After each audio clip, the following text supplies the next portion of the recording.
So now we are moving to a newer chapter.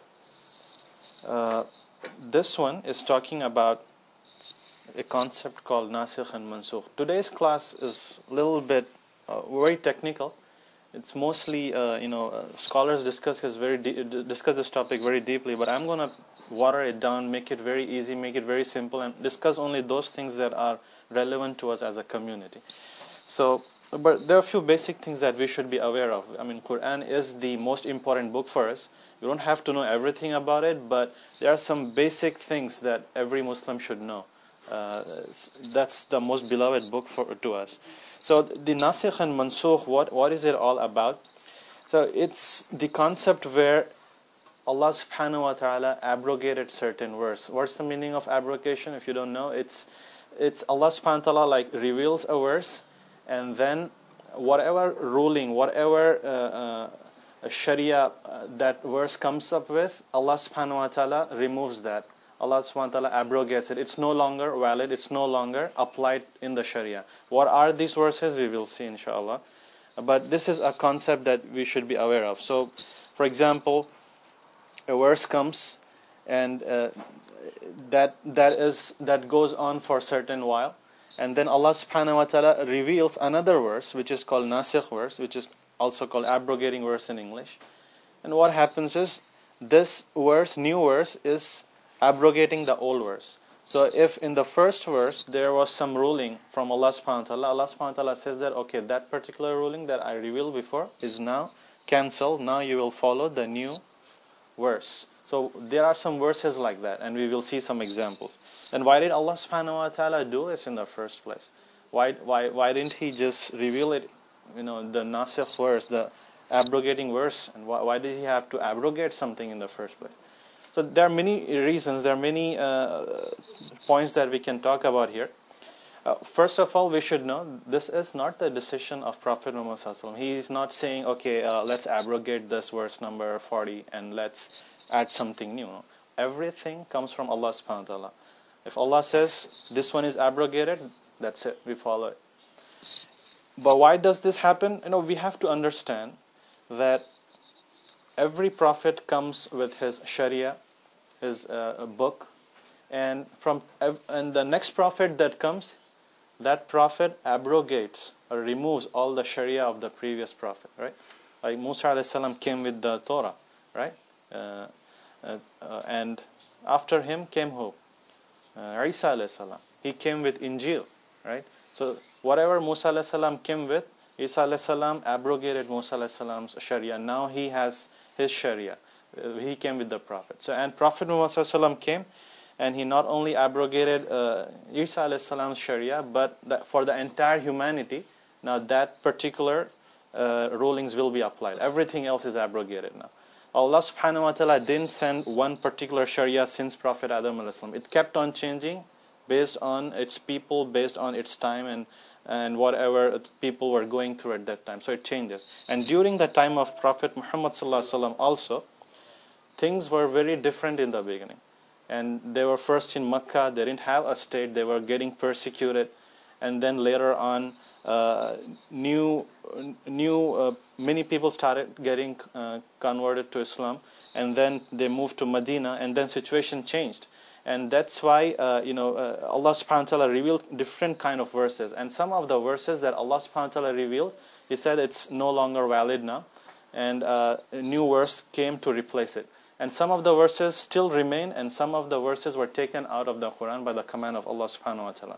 We will give some examples and go in detail why that was removed or when it was removed. We don't know the reason for each and everything. We can just say Allah subhanahu wa ta'ala intended it to remove, that's why it is removed. And again, first is the Mansookh verse and then the Nasikh. So it's always the time difference between the two. They are not revealed at the same time because there is some difference. And also, when we talk about abrogated verse and abrogating verse, this always applies to the fiqh rulings. Fiqh rulings means the You can say the do's and don'ts. Do this, do not do this. For example, we talk about the janazah prayer, how to pray. We talked earlier about the fiqh of Friday prayers, right? The do's and don'ts of Friday, what we should do, what we should. These are all fiqh rulings. But apart from fiqh, there are many other things, right? One major thing is the aqidah. The aqidah issues, it is Allah subhanahu wa ta'ala never abrogates something. Allah subhanahu wa ta'ala says, I am one, ahad. And I have angels, and I have prophets. And he doesn't change. These are all aqidah issues. Like there is a day of judgment. He doesn't say, no, okay, there is no life in the grave. No. He said earlier that there is life in the grave. This is an aqidah issue. Then this has never changed. We never have a single instance where Allah subhanahu wa ta'ala abrogated something related to aqidah. So only the fiqh rulings change. Why? Because time changes. And one thing we have to know, that the Quran was the final revelation. Now nobody can say that, okay, Prophet is gone, but now we are in a very, very modern world, so some of the verses can be changed now. That is impossible. That is not inside the Sharia of Islam. Prophet Muhammad ﷺ was the final prophet, and he came with the final ruling. And if there was a need to be changed in the Quran, Allah subhanahu wa ta'ala will send a prophet. That was his practice since Prophet Adam alayhi salam. But that's the miracle of the Quran, that it is such a way that it will apply to all the generations after Prophet Muhammad ﷺ. That is why it's called a miracle. So none of us, no matter how many degrees we have, we cannot change Quran. Any ruling, we cannot say this doesn't apply right now in our society. That's not possible. So when we say Nasikh and Mansookh, right, so it's mainly talking about the Sharia, the rulings, the Islamic law. We have rulings not only in Quran but also Hadith, right?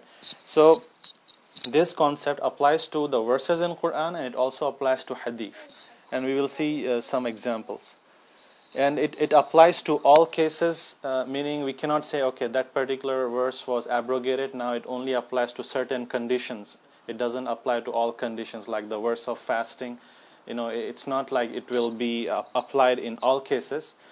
Sometimes there is special exception conditions, right? Like if you're a traveler, there is another set of rulings. But when we talk about Nasikh and Mansookh, it is always talking in totality. There are no exceptions in that. So let's talk about some of the types of abrogations. So we said a ruling comes and it replaces the previous ruling, right? And this ruling can come in Quran, it can also come in a Hadith. So we have a case where a verse is abrogated by another verse in Quran, or sometimes a Hadith, Prophet Muhammad says something and that is abrogated by a verse in Quran. But the opposite also happens. A verse sometimes is abrogated by a Hadith, and also a Hadith abrogated by another Hadith. What are the examples? We have it in the next slide. But we have to know that we give importance to Sunnah and the Quran as well. Of course, the word of Allah is highest in terms of anything, but when it comes to ruling, it is almost the same. When we talk about, for example, praying, right? Praying Salah, we have it in Quran, right? But do we have anywhere in the Quran how to pray? Is there anywhere there where to put your hands, what to recite in the Salah? It's not there. Allah subhanahu wa ta'ala very generally spoke, pray during these times and so on. But if you don't have hadith with you, you will never know how to pray. It's Prophet Muhammad telling you that, okay, this is how you pray, this is how you make wudu. So Quran and Sunnah are both equally important when it comes to rulings in the Sharia. So sometimes a verse can abrogate a hadith, and we will see how and why, how is it possible even.